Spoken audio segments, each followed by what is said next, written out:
saw an excellent example of experimental physics in action. Really great graduate students fixing the the audio on short notice by kludging things very well, and we were able to actually hear the entire keynote address as well as anybody, I'm sure. So I think hands off to Carly and Claire for doing that, and you know, this is what it's like. And so now it's my real pleasure to host this plenary career panel. I think many of these people you've actually seen during the course of this conference, but some of them actually arrived 10 minutes ago after being waylaid, coming from sunny San Francisco, getting stopped in Denver, walking in the door like 5 minutes ago is Lisa Nash, our most recent graduate from UChicago. We're very happy that you made it here. Okay, and so we have actually 4 alumni here from the University of Chicago. Starting with seniority is Kate Kirby, who you saw at the very first welcome on Friday evening. And then I just learned, I thought in order of seniority was Jenny Chen and Johanna Miller, but in fact, they were classmates here in physics at UChicago. And then Lisa Nash, the savvy traveler who just walked in, just graduated a couple years ago. And so we have a whole spectrum of people from the University of Chicago who have taken quite diverse paths. I mean, if you take a look in, you know, the bios that are online, you'll see that. And then we have someone very special from Argonne National Lab who has had such an interesting career. That's Jatia Hart here. And then we have our pure academic. What can I say? Sitting there, oh, sorry, you know, that boring academic who's really not very boring, and she will tell you about that. Just, you know, kind of with that, I wanted them each to sort of introduce themselves and, you know, say how they got where they were, what caused them to veer from sort of a pure academic to their other pathway, what obstacles they had, and then we'll open it up to Q&A. So let's see. Maybe we'll just start with Kate at the end there. Would you like? I mean, there's so many things that are not just APS CEO, right? There's a lot more to your life than that. Right. In fact, most of my career was, only 20% of it it took place at APS as, executive officer of APS. So 80% has been in research and administration. So, but the administration part, all of it was, 3.5 decades was at Harvard-Smithsonian Center for Astrophysics. And so I sort of had a classic progression through, from being a chemistry and physics honors major as an undergrad at Harvard, and then came to University of Chicago, newly married, and then I had a NASA traineeship, which was offered to me when they gave me my, when I was admitted. And so that was really wonderful because that meant I had my own money for 3 years. So I didn't have to worry about whether somebody I wanted to work with had money to support me. And so that was really incredibly valuable. And it became very clear how valuable it was because unexpectedly, I had my first child during my second year of grad school. So, and I'm eternally grateful to the University of Chicago for not taking away my NASA traineeship. So I was very fortunate. I had a supportive advisor who was making all sorts of plans to get me from our offices over to the hospital when I went into labor. But yeah, so I was just very, very fortunate. After my getting my degree here at University of Chicago, and I was involved in highly accurate theoretical calculations of molecular structure, particularly focusing on small molecules. And I realized that a lot of what I was doing was quite applicable to astrophysics. And I ultimately got a postdoc at Harvard College Observatory, working exactly in the area of atomic and molecular astrophysics. But it was a tough time because actually, and this is a personal detail, but my marriage fell apart after I got my degree. So I was a single mom looking for a postdoc, and I was very, very fortunate that I had a great friend who was a grad student at University of Chicago who already had a postdoc in this group.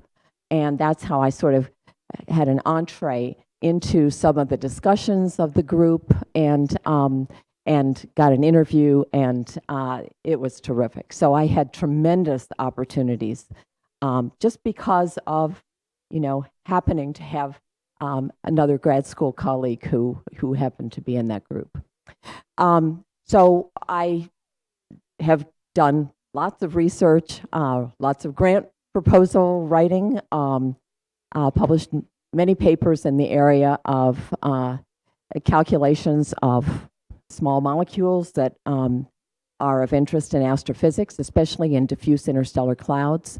And then I was always a member of APS ever since I was a grad student, and had been very involved in APS. So I was very, very fortunate to transition into the executive officer position right at the end of my career. So I'm not a professional CEO. So I'll wind it up there. Great. Who should I go next? Okay. Hi, everybody. I'm Lisa. So I graduated from the University of Chicago in 2017 with my PhD. What's the story before that? I guess I'm the kind of person who kind of fell in love with physics in my first class with physics in high school, and kind of decided that's what I'm going to do. At that point, went to college, majored in physics and math, and I ended up at the University of Chicago here. When I got to grad school, I was in the situation of not really knowing what kind of physics I wanted to pursue for my PhD, and I bounced around in a few different research groups. So first I worked in accelerator physics for Young Ki Kim, who some of you might have met. And then I actually worked in Margaret's lab doing some biophysics before I landed on my PhD research in William Irvin's lab doing mechanical metamaterials. So one of the things that I realized during that time is that something I really enjoy is learning about a lot of different new things. And another thing that I did while I was in grad school, I was really involved in science outreach for young women.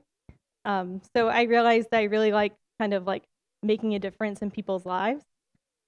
And so I kind of left academia,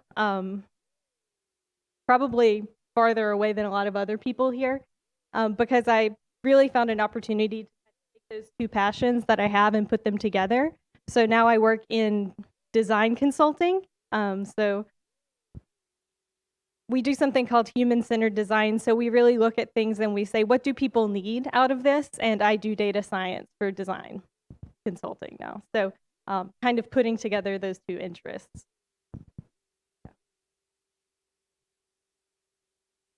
Hi, everybody. My name is Jenny Chen, and maybe I'm an example of somebody here that you can take a really meandering path through life and still be okay.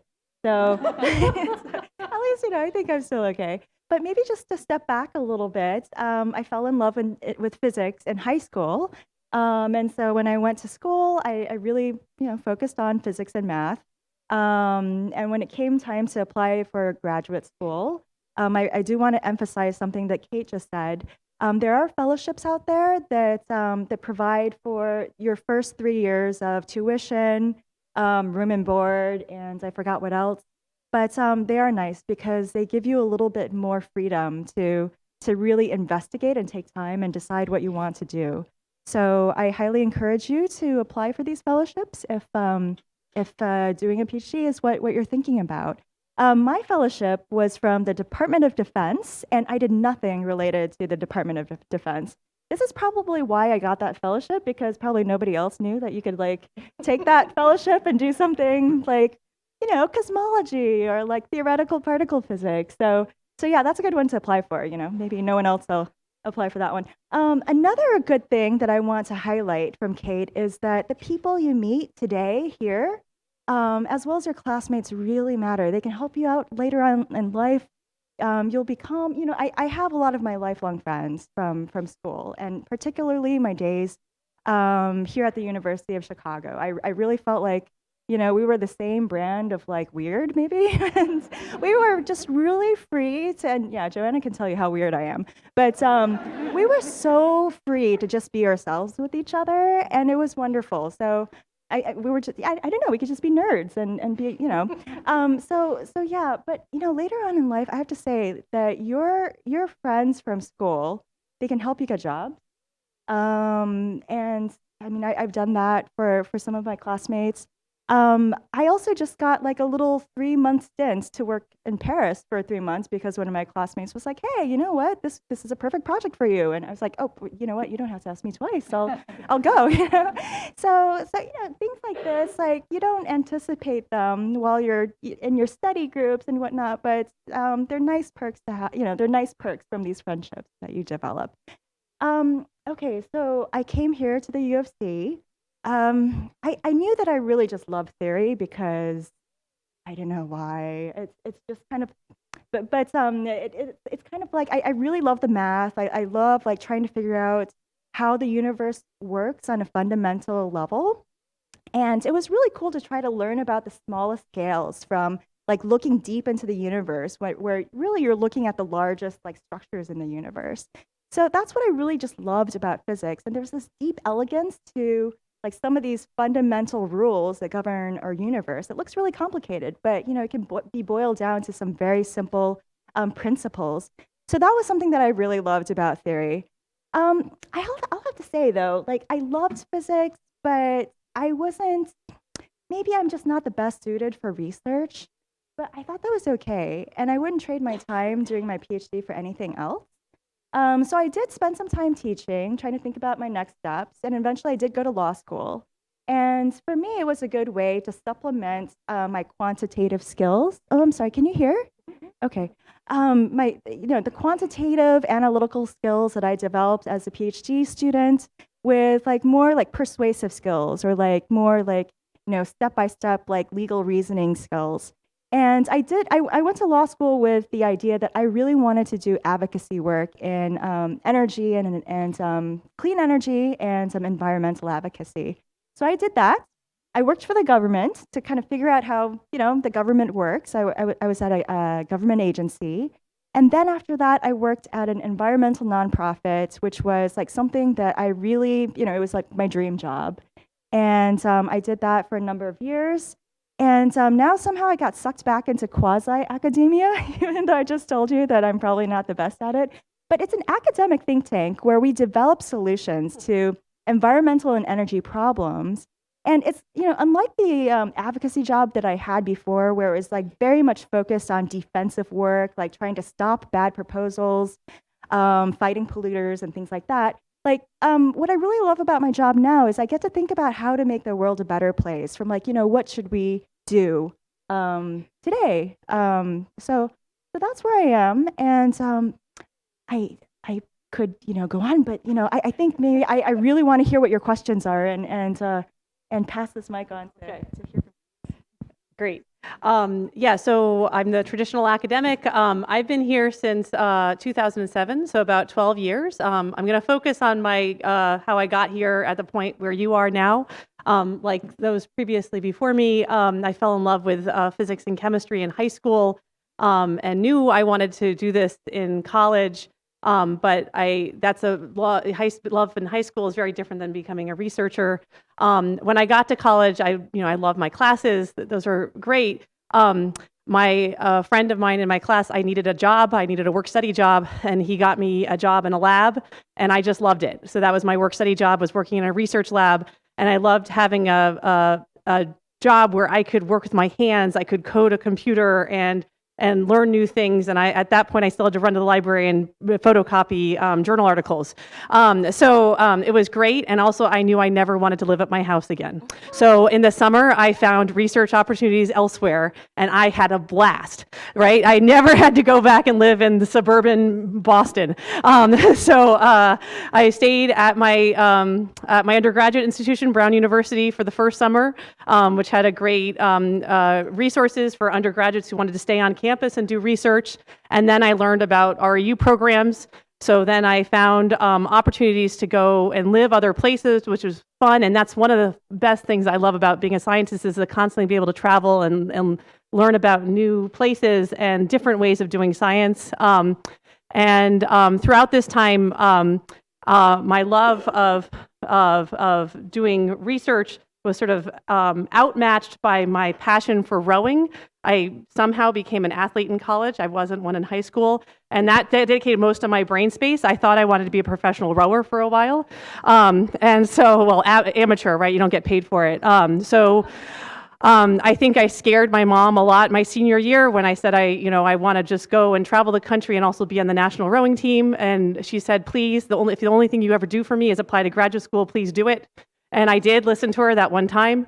And I didn't have any intention. I didn't know why I wanted to go to graduate school. I mean, I just was having fun rowing and working in a lab. And I ended up applying. I got into one place.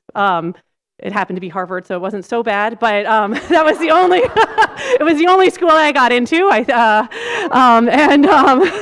And I still didn't know. So I think it would have been a problem had I gone. So I said I don't want to go. I was really burned out. I tend to like to do things intensely, and I ended up rowing for the national team during the summer.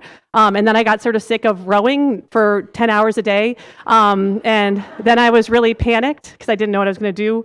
And my crew coaches invited me to come back and coach with them part-time, so I went back to Rhode Island.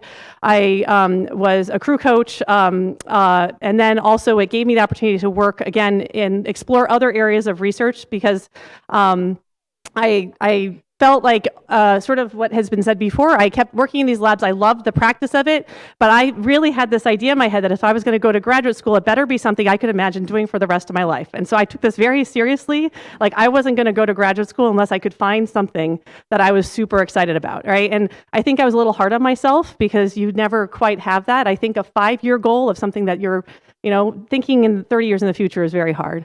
But it did allow me to work. I explored geophysics research, and it gave me some time, more relaxed time to explore. I then got a fellowship at that time. It's what's used to be Bell Labs and then Lucent Technologies. It was a great alternate environment to do research for the summer. And it also paid really well right before I ended up going to graduate school. But then it opened my eyes to a different type of doing research that was very different than academia. It was very interdisciplinary. And that really excited me. The people there encouraged me when I went to graduate school to look outside physics departments for research advisors. And so I started thinking of this as just me becoming a scientist, not worrying about whether it was physics or chemistry or biology. I ended up working with somebody who was in the physics department but was very interdisciplinary. But I still, in graduate school, had no intentions of becoming an academic. I just want to make that clear. I had no clear path, right? It was not, I just was having fun. And I wanted to make sure I was having fun the whole time, because why would you want to be working so hard without having fun, right? And it wasn't fun all the time, like some things suck, but you need to enjoy it. And then at the end, and just this is another example of like making mistakes, I fell in love with it my 3rd or 4th year in graduate school when I had that first result. And I think that Andrea Liu mentioned this, right? It's just such a high. It's so exciting. And it was really fun. And I was building a network of people that both as undergraduate and graduate students that we are still friends. I was having so much fun. I still didn't have any clue that this is what I wanted to do for my career. And I would say that didn't happen until after I got my job. I shouldn't admit that. So yeah, so I mean, it was sort of just a circumstances of like doing things that were fun. And so that's sort of where the path at the point where you're at now. Okay. Hi, I'm Joanna.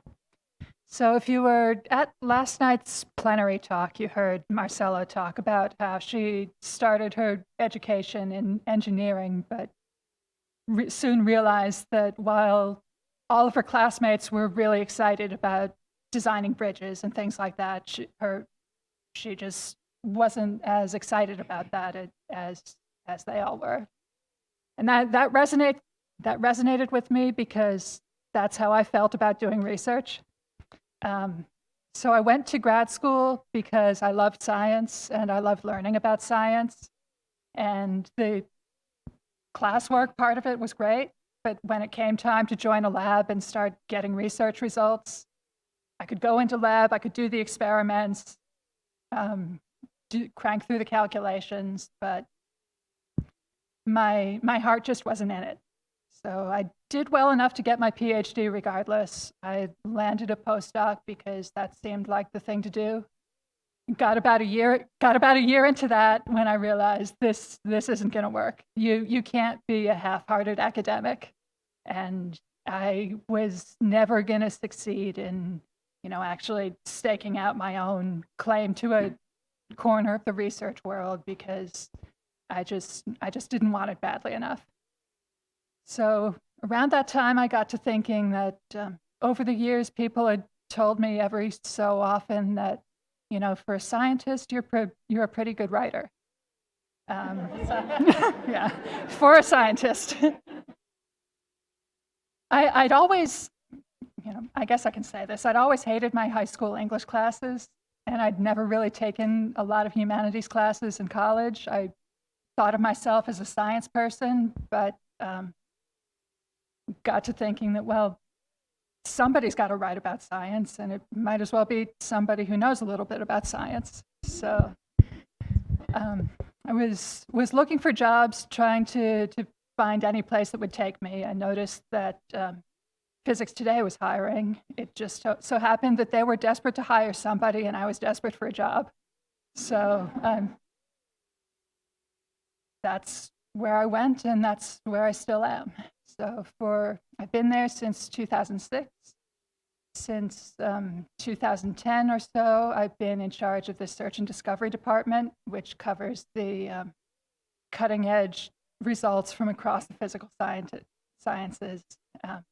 So it's just fantastically exciting because every month I'm thrown into some different area of physics. Sometimes I'm doing particle physics or geoscience or biophysics or astronomy or who knows what else.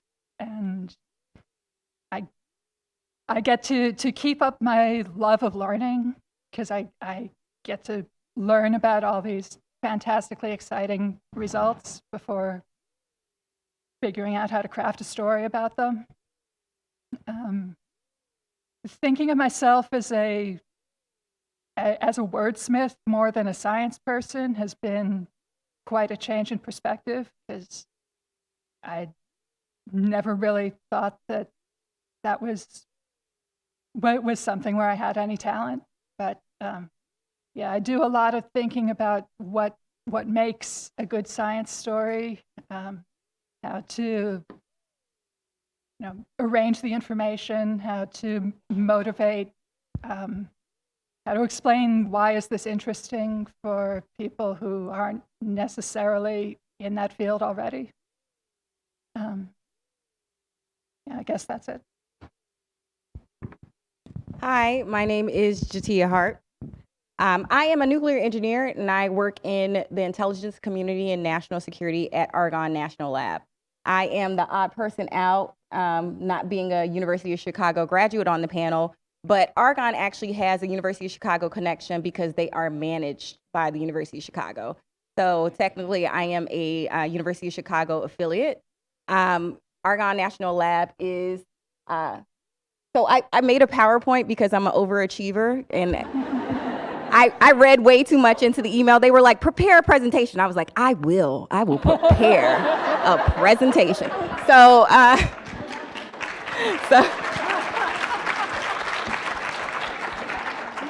and anybody who knows me knows that is exactly the type of person I am. So hopefully I put captions on it. You can just go to the next one. I'm not sure if it's actually going to play audio, but the overachiever that I am, I put captions on it. So read along while I talk. So it's kind of odd, right? So I am a nuclear engineer, and I work in national security, and I kind of just fell into it. So I went and did nuclear engineer because I went out on a submarine, and I was like sitting between two missile silos, and it was powered by nuclear power. I was like, I want in. How do I get in on this?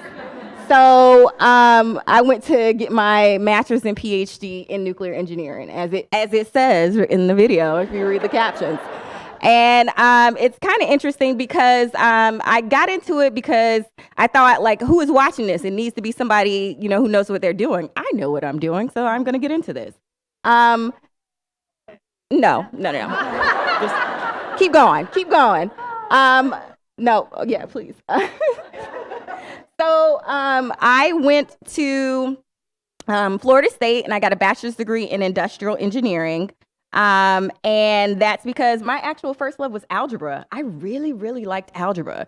I had really good memories of like being with my mom and her like giving me algebra problems to quiet me. Like, okay, we're gonna, like, seriously, to keep me busy. Like, we'd be on a car ride, and she'd ask me, I'd ask, are we there yet? And then she'd give me the speed and the time and tell me to figure it out myself.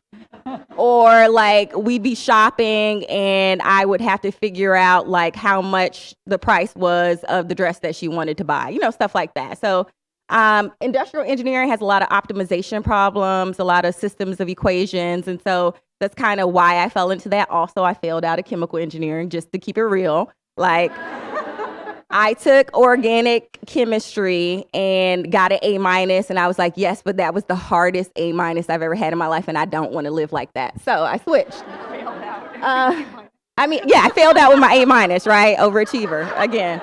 Failed on out with my A-. So I went, after I went on the submarine, I was like, okay, I'm going to try it again. I went to University of Illinois at Urbana-Champaign. Woohoo, yay. All right. The coldest place. I am from Florida, so I saw the brochures and I visited in October and the leaves were falling. It was really pretty. And then like I came with my Gap jacket, thinking, yes, that's funny because that's not going to keep you warm. So I finished up, and I guess by the grace of God, it was the hardest thing I've ever done in my life. And I've had 2 kids, and it's still the hardest thing I've ever done. And I actually started working at national labs during my, when I was in graduate school. So I have been in national labs all of my career. I've been in Idaho, Argonne, and then I also did some internships at Sandia and Livermore. And I settled on Argonne. I've actually been there. This is my second stint at Argonne. I actually see some people who were students at Argonne. I see 2 of my students, or 2 students from Argonne. Don't raise your hand. Oh, okay. Now you're going to, okay. 2 students. Maybe I only see 1. Okay. All right. And I got into the intelligence community because the intelligence community, you hear about CIA and all these people who, do a lot of the work, but they also need science and technology and engineering and mathematicians to tell them how to actually do the things that they're doing. But they will tell you they did it all themselves. That's another thing. But so my job now at Argonne is I actually have a group of analysts and scientists, and we do a lot of the background science and technology and engineering and math for some of the things that go on in the intelligence community. I actually, when I was at DOE for maybe 4 or 5 years, because I like to communicate, and by communicate, I mean talk, think, argue, and tell people what to do. Those are my 4 communication skills. And I didn't think like you could get a job off of that, but you can. Hey, so there's something for everybody. And so I actually started running like a group of scientists, and basically it's my job. You know how scientists write really, really thick papers? It is my job to boil that down into something that I can give to somebody who is not a scientist, and then they can go argue this point and make a national security decision. So it's really important. And I have to be able to be forceful and, get my point across and, say it very succinctly so that they can, make that point. So it's important. I think a lot of us as women, want to make a difference, want to make a difference. And a lot of people end up going to be doctors or something like, because that's how they feel like they can make a difference in somebody's life. But I found a different way to make a difference. I knew I liked science and engineering and STEM and that sort of thing.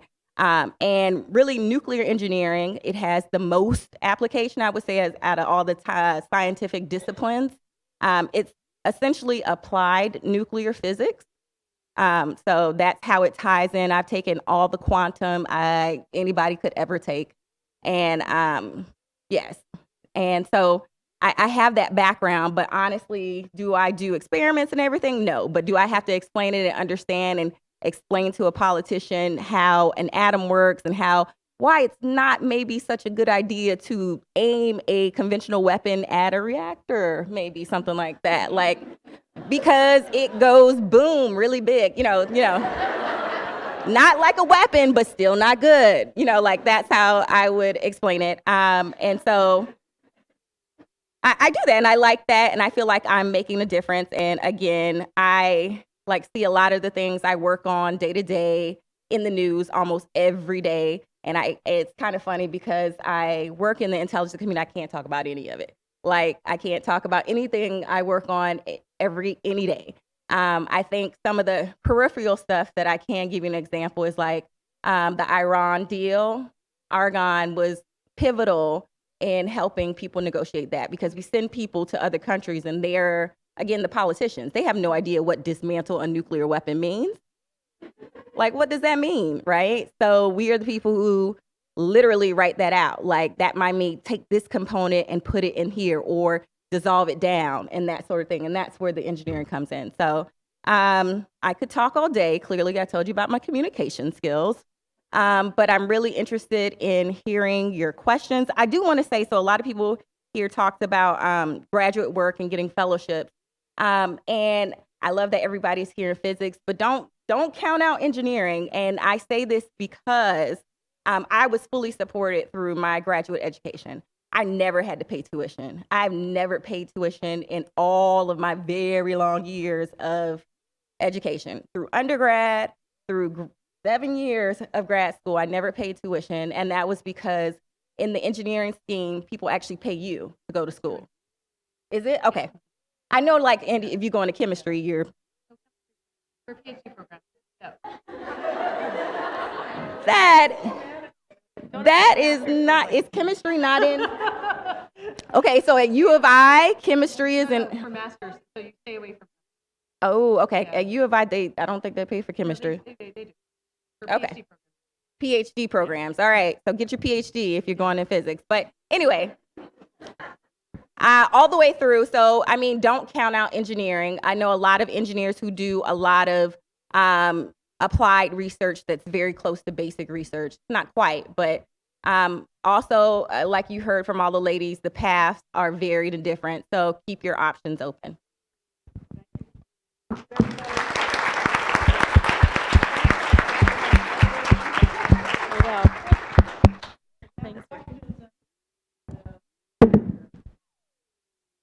I will run this to whoever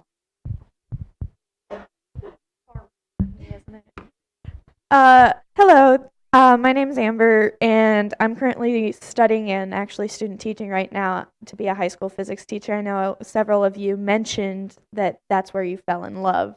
And so I'm just wondering if you have any advice for somebody who's going to be that, because I know my first experience at high school was awful, but luckily I had a second one that helped that. And so I just want to know, as other people who had that experience, that was the turning point for physics, what I can do to make sure that I can have my students see that as well. I mean, I can say what I liked about my high school physics class. I went to a high school physics class where the teacher had us do a lot of really hands-on stuff. So we had a lot of like, we rarely learned about something because, you know, in high school physics, a lot of that stuff is stuff you can actually do in a lab. So we rarely learn about anything without doing a lab for it. And I think that was really what helped me. And also, this might be more of the kind of person that I am, but sometimes I feel like when people teach physics or something like calculus or something, they'll teach it more of like formula based, like have people memorize formulas and stuff like that, instead of kind of teaching them how it works and teaching them how to think about it. And I had a teacher who was really good at doing that. In short answer, yeah, didn't just try to get me to memorize a bunch of formulas for it. I mean, the only thing I'll add to what Lisa said is, like, I fell in love. I was part of the science team, and we did Science Olympiad. And I feel like that is the closest experience you can have to getting that ownership of discovery at the high school level, because it's, you know, there's no teacher telling you what to do. You're sort of in charge of it yourself. So that was really fun as well. Hold on, one thing I will say that reminds me, the labs that we did were also like, we would often do the labs like before we did the reading sometimes. So we would do like, we would discover stuff, and it maybe made you feel like the ownership over it, because you're like, wow. Like I remember like the first lab that I did, it was like, we measured a cart going down a ramp, and it was like a position versus time and a velocity versus time graph. And it was like, what's the relationship between them? And then you like look at them and you're like, oh my gosh.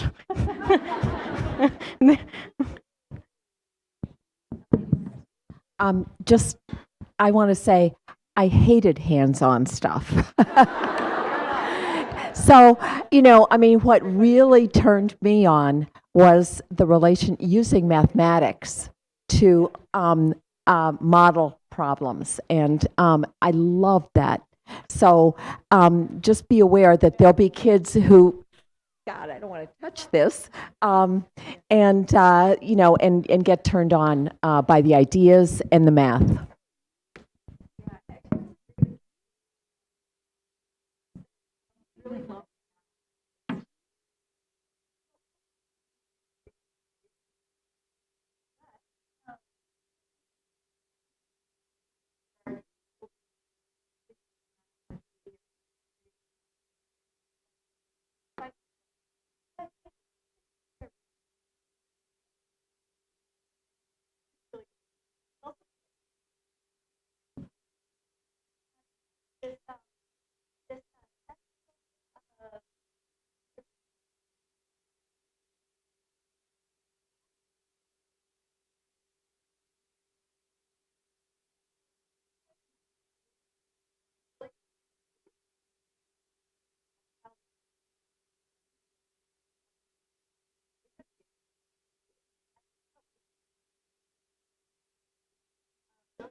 I can't help you. My high school physics teacher was terrible.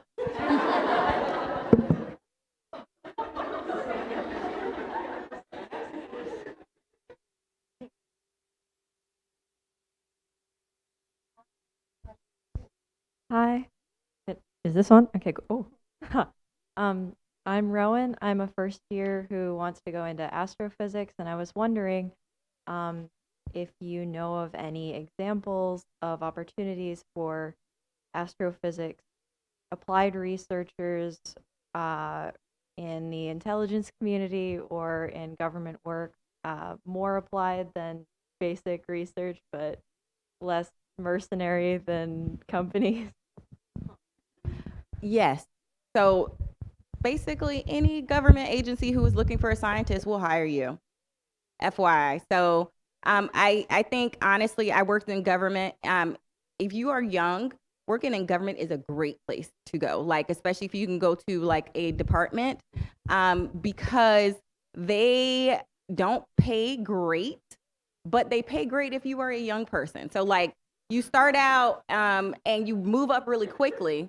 And so that helps you to move up the salary ladder, because if you go to a lot of these other places, you don't get promoted as quickly. In the government, you get promoted like on a timeline. Like unless you know, I don't know, embezzle, don't do that.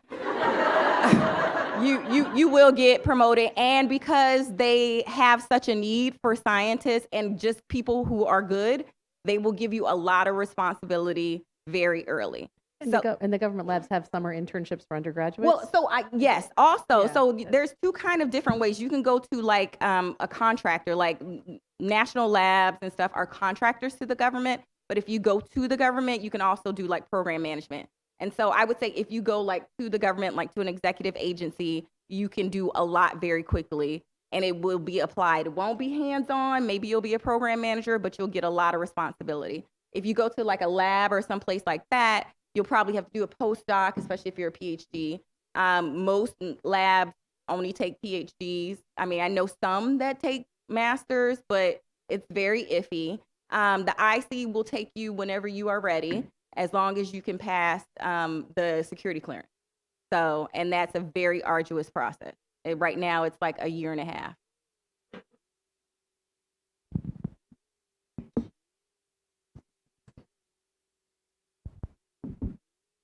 Okay, cool. So as like people who have been through PhD programs, what's like the best piece of advice you would give someone going into a PhD program today? My advice is that you're going to a PhD program to learn from a mentor, like your primary research advisor, but also a community of people to learn from, including the other graduate students, the postdocs, and the other faculty, and the overall research environment. And those are highly variable between different departments within a single institution and between different institutions. So I felt like it was really important to experience as many different types of environments as possible before I went to one for PhD. And I also chose my research advisor, my PhD advisor, based on somebody that I thought I could work well as a person, but also was really excited about the science. I think if you focus too much, for me personally, if you focus on reputation of a place, that is not a recipe for success. Right. And likewise, there's lots of different places that are maybe not as highly ranked that have very, very strong departments, and you can really succeed. Right. So that's my one piece of advice. I might say something that's going to be like, so, you know, I exited academia. I don't do physics at all anymore, ever. So like, I think about it sometimes. So this is the piece of advice, and what I thought was really important for me is like going in and following things that interest me. So, you know, I followed my interest in like volunteer work, and I followed my interest in data science. I actually got started in data science because I found a group at UChicago that was called like Data Science for Social Good, and I, you know, got involved with that. So you know, maybe that's not advice for everyone, but for some of you who might not continue on in academia, to not forget about everything else you might be interested in doing, and it's okay to like pursue some of that stuff. And it might lead to careers. It might help you in your career later too. I'd say resist falling into the mindset that the only acceptable career outcome is to become a clone of your advisor. Because in hindsight, my career path seems fairly straightforward. I studied physics, I did physics for a little while, and now I write about physics. But at the time, it felt like my whole world was being thrown into turmoil. Like, what do you mean you're leaving academia? What's that all about? But in reality, there's just not enough professor jobs for everybody who gets a PhD to get one. And so the majority of people who graduate with PhDs are going to end up doing something else. And that's perfectly fine and not by any means a failure.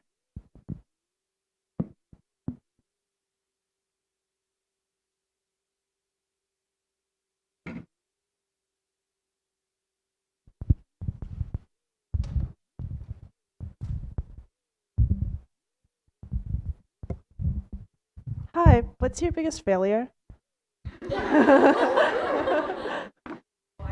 I mean, how long do you have? So let's see. I took my qualifying exam 3 times. So you're only supposed to take it twice. And then I had to petition to take it a 3rd time. Like I didn't even show up for the first 2 because I was like, oh, I'm gonna get a master's and I'm out of here because this is too hard. I'm tired of this. I'm tired of being in school. And I just let them go by. And then I got serious and I petitioned and I passed it not right out. I did not pass it straight out. I had to go to I forgot what you call it. I blocked it from my mind. A stand-up exam. Well, you take it written, or you could just pass it written, or you can go an oral. So I had to go to an oral exam. So that's one.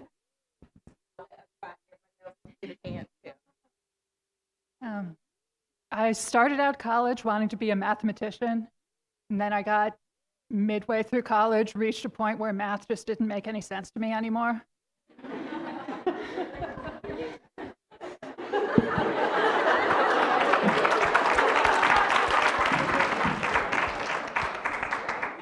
At the end of grad school, right about the time where I was getting super excited about research, I took advice of people that I should take a fancy fellowship for my postdoc position without thinking very hard about what it was going to do.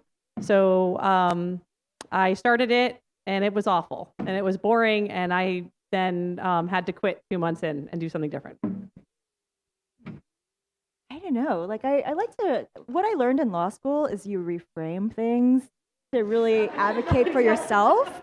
And so you look at failures as like opportunities and doors that you open. And so, I mean, okay, I went through like 6 years of PhD and I didn't end up in, a job in academia. I didn't publish that much. And, but I was like, I kind of like floundered for a number of years and I was just trying to figure out what I should do with my life. And there was a lot of uncertainty there, but I think ultimately, like, you come out on top. I felt like I ended up with something that I really love today, and it required going to law school, but I enjoyed that. So there it is. I failed to publish enough to really be a good candidate for the job, for the academic job. But I kind of felt like, okay, so we'll just reframe that and say that it opened doors.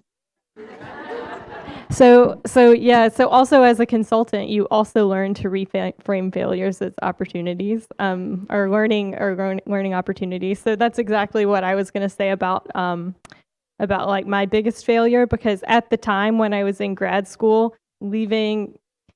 my decision to leave academia and not go on to get a postdoc was not an easy decision for me to make. It caused me a lot of stress and a lot of like sleepless nights trying to decide whether or not I was going to go do a postdoc or not.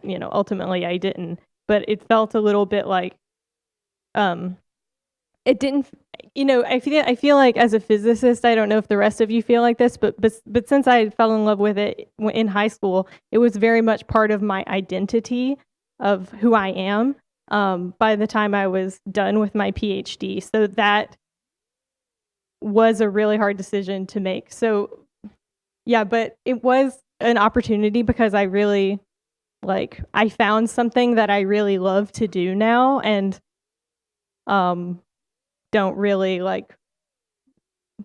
feel that time was actually a failure anymore. So I had gone through life, from the age of 6 or so, wanting to be a doctor. And I was absolutely convinced that that's where I was headed. And so when I got to college and I took advanced placement, so I got put in my freshman year, organic chemistry. And yeah, well, I hear the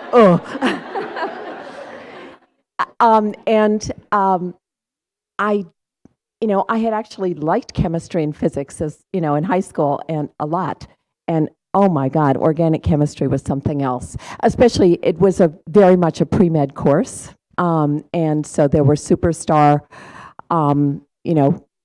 folks, juniors and seniors, who were, trying to get into the top medical schools. So it was not an easy way to start college. And I also had a tutorial in biochemistry, and I discovered I hated it. I mean, I really hated it.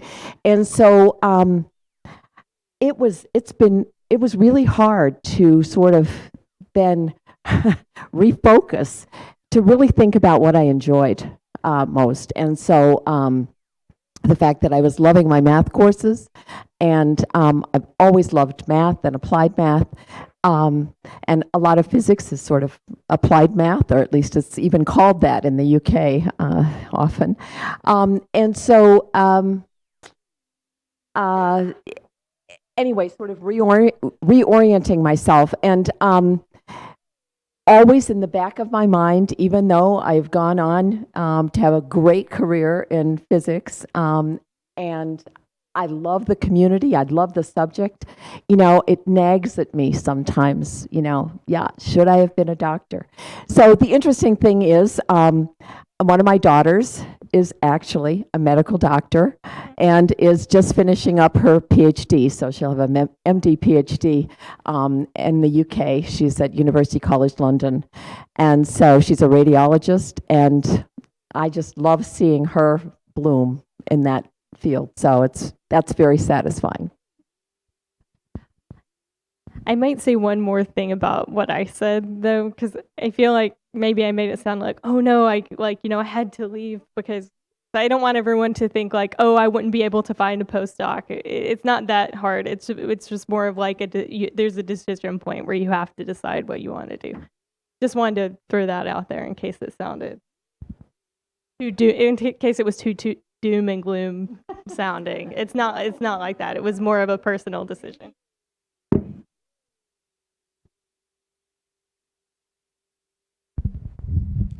Hi, my name is Justin. I'm studying optical engineering, so engineering.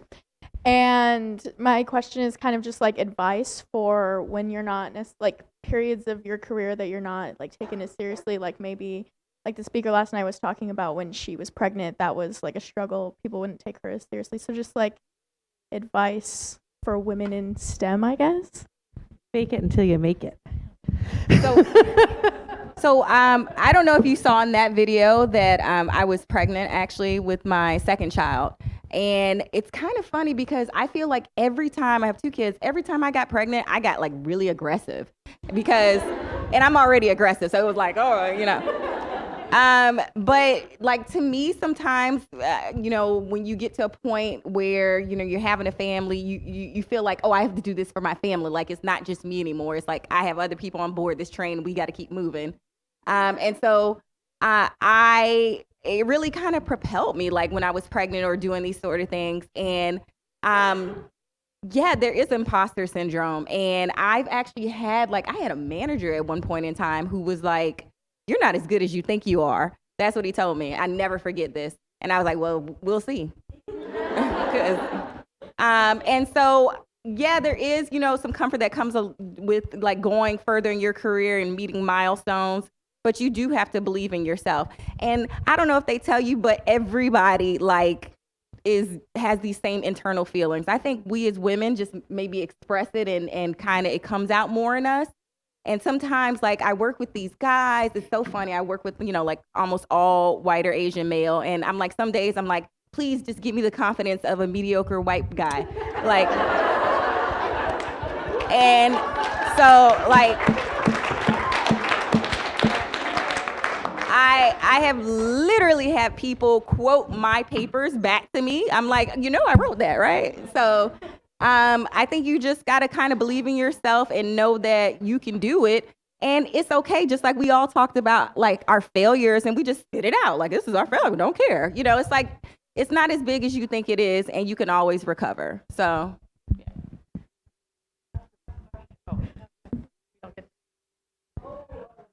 We all have answers to this one, but it's okay. How you doing? Gabrielle Jones, Chicago State.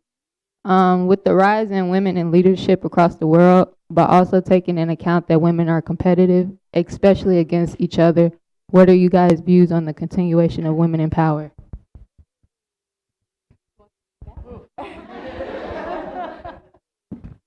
I'm in favor of women in power.